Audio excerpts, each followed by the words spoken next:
Hey friends, happy Sunday morning. It is going to be a beautiful, beautiful day. Just wanted to share something that was on my heart this morning, something that I hope blesses you as much as it did me.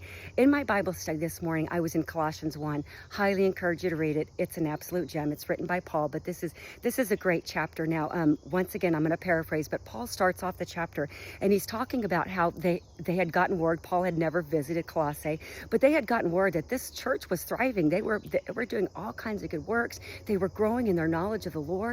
And Paul knew that the thriving church was a powerful church, but Paul also knew that the thriving church was a target for the enemy, because the enemy's always going to come and attack those who are doing good works for the Lord, or living lives that are leading others to Christ. And so we have in verse 9 that Paul said, ever since we heard about this, that we haven't stopped praying for you. We haven't stopped praying that you will grow in the knowledge of God's will for your lives, and that he said that you will that you will continue to grow, that you will seek God in every way, that you will live a life worthy of the Lord, seeking to please him in every way and bearing fruit in every good work, continuing to grow in your knowledge of the Lord.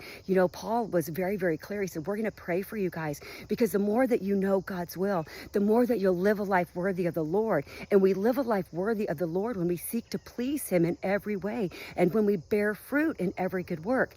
I hear so many times that people, they don't think that the small things matter, but let me tell you what, they sure do. They're waiting for these big opportunities to serve the Lord, to bear this big abundance of fruit. When truth be told, it's these little things that add up. It's these little seeds that we plant that have this ripple effect over time that may lay dormant, but years later they grow into, a mighty oak. And we know that starts with just a small acorn. And what I mean by that, I want to share a story with you. I was thinking about this. This is a story that I think about several times a week. It had such an impact on me, and it just, it seemingly was a small seed by the people who planted it, but it has had ripple effects for decades. When I was 16, I was coming back from visiting my sister. She was going to college up in Sedalia. And, back in those days, let me remind you, we had it rough. Let me tell you what, we didn't have cell phones. We didn't have GPS. We had to rely on good old maps or our memory to get us where we were going. We didn't have Apple Pay. We didn't have any of these things. So we had to be prepared. We had to make sure that we had enough cash. We had to make sure that we knew that where we were going. And, we had to make sure that, we even had enough food, because, there wasn't the things that we have along the way. But anyway, like a teenager does, I had squandered most of my money and had just enough to get me back home. But I got lost. I got lost in my music or whatever it was, took a wrong turn, and pretty soon I didn't know where I was. By the grace of God, I pulled into a gas station. Didn't have enough money for the gas, and there was a payphone. I called my mom Collect, and I explained my predicament to her. And of course, as a 16-year-old girl, I was just bawling. I was so upset. And there was a couple, and they were on the other side of the payphone, and I guess they'd overheard me talking to my mom, because they came over and they gave me a $10 bill.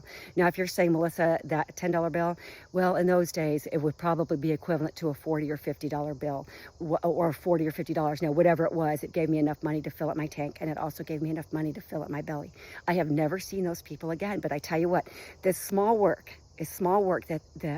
good work that they did has reaped fruit. I mean, abundant fruit, because it changed the way I live my life. I was 16 years old, and that has stayed with me for so long. I am always looking for opportunities to pay that back, looking for someone who might be in the same situation that I was, that I can just bless them, with the small work, right? But it bears much fruit. But this is my challenge to you, knowing what I just told you, knowing that it's in the small seeds that we plant that can have these ripple effects over time. Let us not waste any opportunity to please the Lord in every way and to bear fruit in every good work. Let us look for opportunities everywhere we go to plant small seeds of goodness and kindness, so that people will be inspired to seek the Lord. And not only that they will be inspired to plant their own small seeds, and that will have a huge ripple effect. So guys, I really, really hope that blesses you. But I hope it challenged you more than anything to live your life worthy of the Lord, to live your life worthy of the Lord, to live to please him in every good way. And let me remind you, that starts with our morning Bible study. That starts with growing in our knowledge of the will of God. In John 15:5, we are told, Jesus said, I am the vine, you are the branches. Whoever abides in me and I in him will bear much fruit. Apart from me, you can do nothing. We can do nothing apart from the Lord, and we can only discern his good and perfect will when we read through the pages of the Bible, when we grow in our knowledge, when we seek to grow in our knowledge each and every day. That will spill out into growing our desire to please him and to bear fruit in all work. So guys, I really, really hope that blesses you. I'm going to finish up my run and get off to church with my sweet Larry. It is going to be a great day.